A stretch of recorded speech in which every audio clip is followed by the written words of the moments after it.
distinguished guests, members of the panel, guests in the gathering, ladies and gentlemen. It's a little tough for me to be saying things. A lot has been said since yesterday. We've heard many distinguished speakers since yesterday. There is no denying the fact, and we all agree to it, that Electricity Act is a wonderful piece of legislation. It has empowered us in many ways. It has delivered in many ways.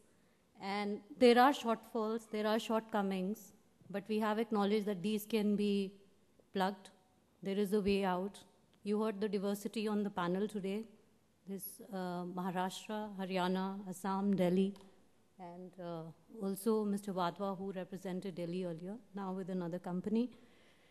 While the challenges of all the distribution companies are appreciated, the concerns are appreciated, they're genuine, but we must also respect and acknowledge that open access, consumer choice, they are the underlying themes of the Electricity Act 2003. They have delivered to a great extent, and I think wherever we are now confronted with issues, they need to be looked into and a considered views have to be taken. I'll make a brief presentation from exchange perspective and how the Electricity Act, which recognized trading as a distinct activity, led to creation of exchanges, the 2 exchanges in the country today. And I'll quote Dr. Pramod Dev with his permission. He said, it's a creative and a positive disruption in the system, and this must be harnessed. It's creative disruption. I'm sure it's some signal to me now.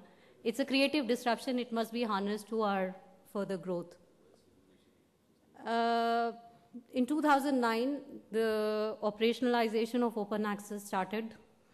IEX did the first initiative. That was after 5 years of the Electricity Act, 6 years rather.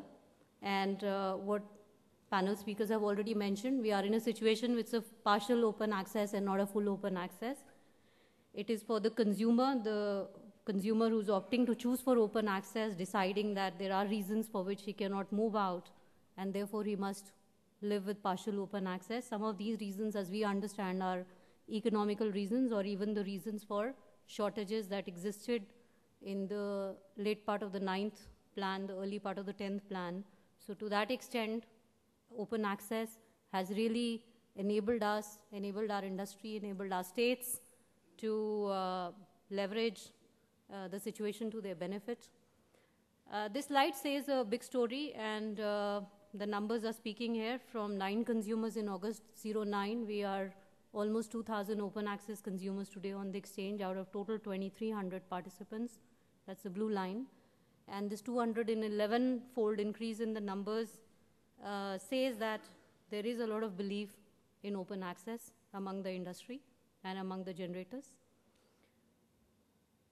This is just a breakup on state-specific numbers. You can see the top 6 states being AP, Tamil Nadu, Punjab, Gujarat, and Haryana.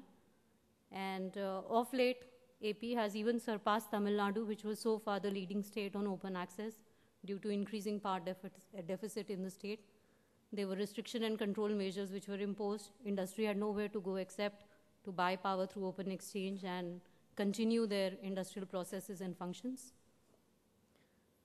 Just to look at how generators, consumers we've already seen, generators maximum come from Madhya Pradesh, Gujarat, Maharashtra, Karnataka, and Andhra. Together, there are about 178 sellers on the exchange who are seeking open access across the various states.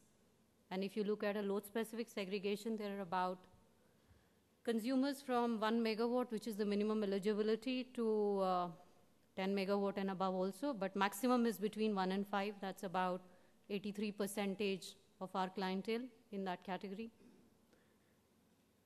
The day-ahead market is about 70 million units at the Indian Energy Exchange, and of that, you can say 50% of the volume is actually volume taken by the open access consumers.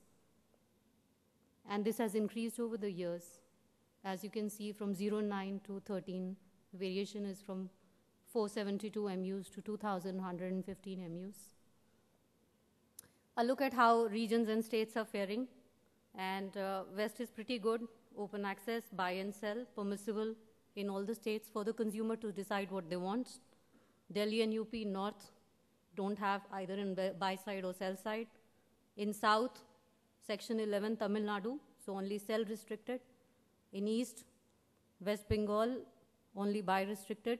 And of course, Northeast, leaving Arunachal. The utilities are on the exchange and they may be buying and selling, but when it comes to 1 megawatt and above eligible consumers, there is a restriction. It's been a win-win solution, as I've mentioned earlier, so I'll not reiterate this slide again. The regulatory risk that the open access consumers are facing today are about high cross-subsidy surcharge that's been reiterated time and again, the high wheeling charges that they have to confront, and now more recently, the issue of additional surcharge has also cropped up in different states. And there are legislative impediments that have also been discussed since yesterday. And apparently, Section 11, much talked about Section 11, Section 37, and Section 108 have been exploited to impede open access. On the operational side, we have SLDCs.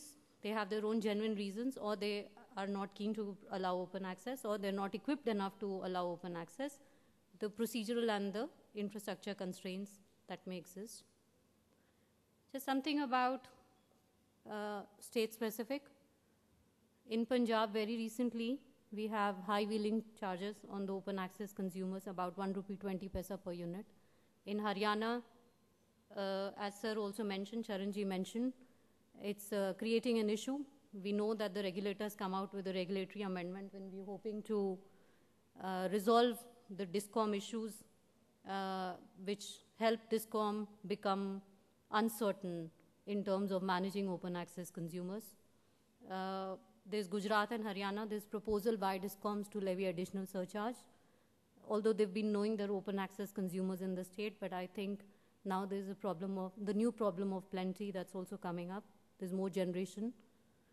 In West Bengal, their charges are also high, and the cross-subsidy has been determined not in consistence with the mechanism under national tariff policy. In Maharashtra, we have a case where each open access applicant, there's open access available, but they have to go through MERC. And as I said, in UP, Delhi, Northeast, there is some reluctance by the utilities as of now. They have their genuine concerns. Enablers, as we have heard earlier, the cross-subsidy, tariff determination, they continue being in the way. And although we have excellent provisions either in the Act or in the policy or the tariff policy that says tariff to be plus minus 20% cost of supply by 10-11, but hasn't happened that way. So clearly, we need to implement the statutes which are mentioned in the Act and not really be convenient about doing certain things and not doing certain things. On the legislative side, we heard the panel earlier also, which was on competitive bidding and sanctity of contracts, that Section 11, under the extraordinary circumstances, we need to really restrict what is really meant by close the gap. Section 37, the governments can direct LDCs. Section 108, public interest, to wide 42.4, additional surcharge. Actually, the tariff policy doesn't say anything about additional surcharge. So states also will have challenge of determining additional surcharge, and while they review petition from the utilities, there will be an issue of how the act is to be interpreted and how the additional surcharge is to be determined. And the comfort to the investor that they do have a standby if they want to come back. Now, what is the rate for that standby can always be determined, but the tariff policy says that it has to be on the tariff for temporary connection.